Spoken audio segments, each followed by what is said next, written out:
again. Lissa Kreisler here with Community Storytelling. And I always say everybody's got a story. What's yours? Well, we have a wife who said, my husband has got to come down. It's always good to have a wife who's your big cheerleader. Jerry, actor, nominated her husband Lee, who is a composer, a musician. But you started as an engineer. Yes. I don't know, do the two go together? Sometimes, sure. Well, explain to me how they go together. Well, my training was as an engineer, electrical engineering. But I started in music, you know, as most kids do, as a 7-year-old kid playing violin. Me too. Okay. Yes. And I got pretty decent at it. And in fact, when I was in engineering school, I auditioned for the local professional orchestra, and I played in the Albany Symphony, upstate New York, for several years. At what age? 19. Wow.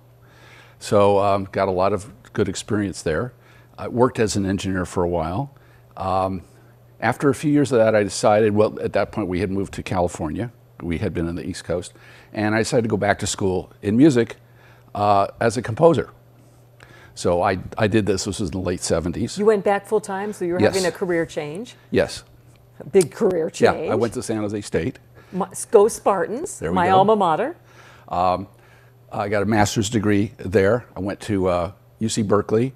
I was planning to get a PhD, and then I started to think about, well, I did go there for a year, and I was thinking about, now what exactly am I going to do after I get a PhD, because I knew we weren't going to move to, you know, Nebraska or someplace so I could get a job. And so while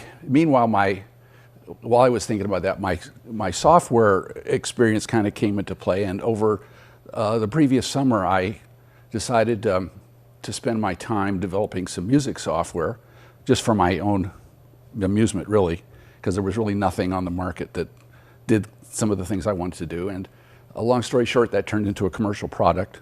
Wow. Which Atari sold, and I won an award for that, and met some people through that, and some of the people I met turned out had recently been working at Atari and had started their own company, and I met this guy who was also interested in music and computers and so forth, and offered me a job.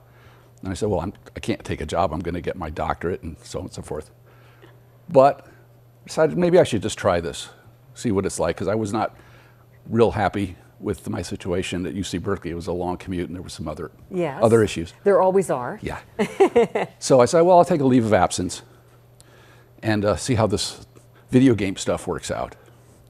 And that was, let's see, I've been on leave of absence now for 35 years.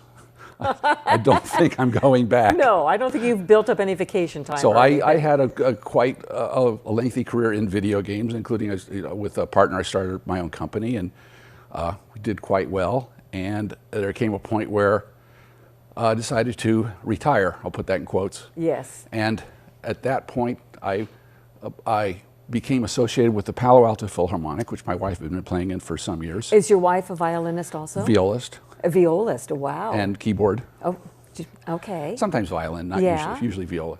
And it turns out they had a need for an assistant conductor. And you know, I had done a good bit of conducting in my day. It had been a while, but which also takes talent. You know, you got to know which way to do this. It all takes talent. So I met with the music director, then music director of the orchestra, and we hit it off. And it's okay, great. You're the new assistant conductor. Now I see on your resume you were a composer. Would you like to write something for the orchestra? And that's something I'd always wanted to do and never had really got the chance to do. And I said, sure. Good for I'd you. written anything in 20 years, but I took a shot at it. Actually turned out pretty well.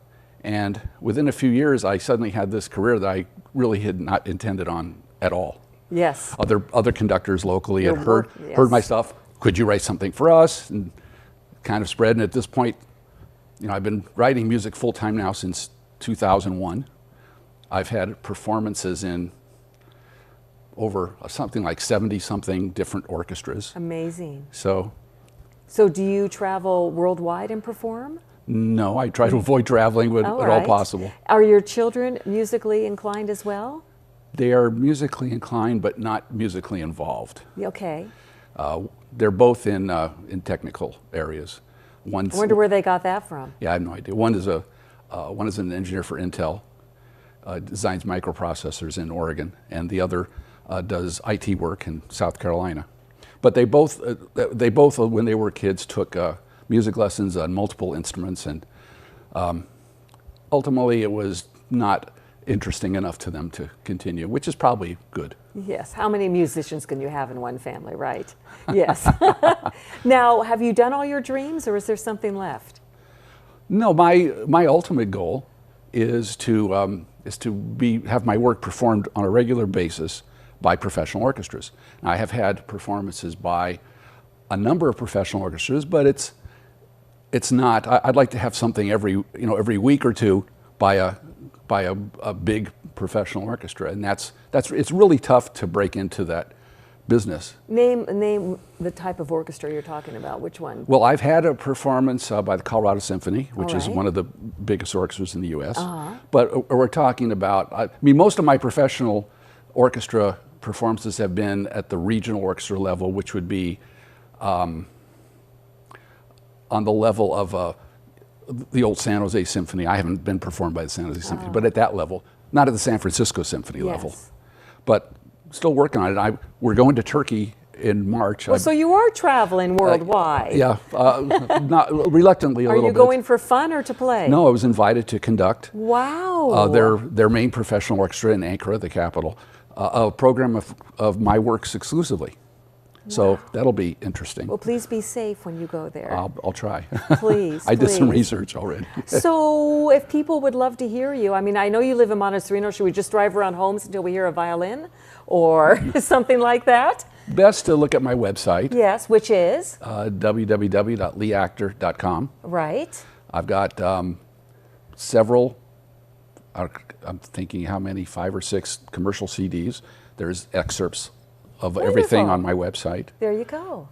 And please thank Jerry for nominating you, because Okay. it's been so interesting. Thank you. As you notice, I stopped talking about the violin for me at the age of 7 because it never went any further than that. So I hats off to you. Thanks. That's wonderful. So there you go, Lee Actor. So wonderful sitting with you and hearing your story, because everyone has one, correct? Thanks. Everyone has one. And you probably have one too. Who doesn't? All you got to do is go to KCAT.org and nominate yourself or someone like Lee, or someone like Lee's wife, Jerry. We'd love to have you sitting in this chair right next to me.